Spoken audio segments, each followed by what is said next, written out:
اعوذ باللہ من الشیطان اللہ الرحمن الرحیم۔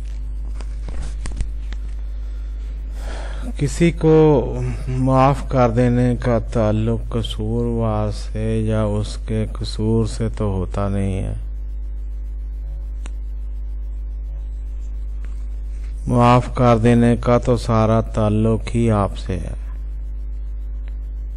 آپ کو پہنچنے والی تکلیف کا سبب محض اتنا ہے کہ آپ نے معاف کرنے کی عادت نہیں اپنا رکھی، ورنہ تو آپ کو یہ تکلیف محسوس ہی نہ ہوتی۔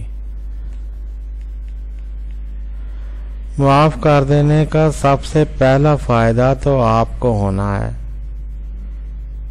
آپ کی اس بوجھ سے جان چھوٹ جانی ہے جو آپ کو رات دن دبائے ہوئے ہے۔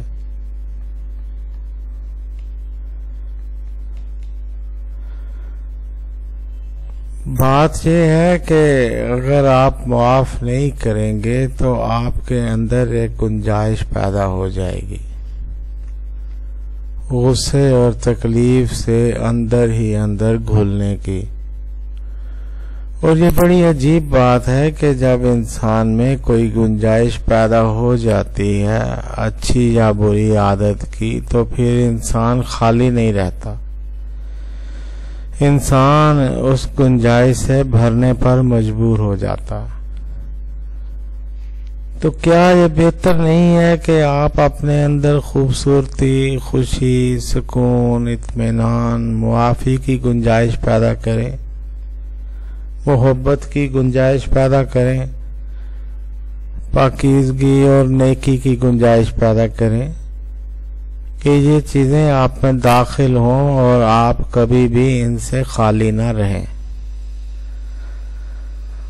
آپ جتنی جلدی معاف کر دیں اتنا ہی اچھا ہے۔ اگر آپ کو اپنی تکلیف، اپنی اذیت سے لگاؤ پیدا ہو گیا، آپ کو اپنے غصے سے بھری ہوئی انتقام کا منصوبہ بناتی ہوئی شخصیت یا ذات اچھی لگنے لگی، تو پھر آپ معاف کرنے کی خوشیوں سے لطف اندوز ہونے کے قابل نہیں رہیں گے، اور آپ ایسے کاموں اور ایسی عادتوں کا شکار ہو جائیں گے جن سے لوگ آپ کے ساتھ زیادتی کریں اور آپ ان سے انتقام کا سوچتے رہیں۔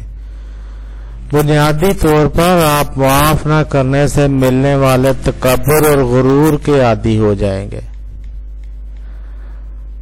بس اگر ایسا ہوا تو آپ زندگی کی اچھی چیزوں سے محروم ہو جائیں گے اور آخرت میں بھی کوئی بھلائی آپ کے مقدر میں نہیں رہے گی۔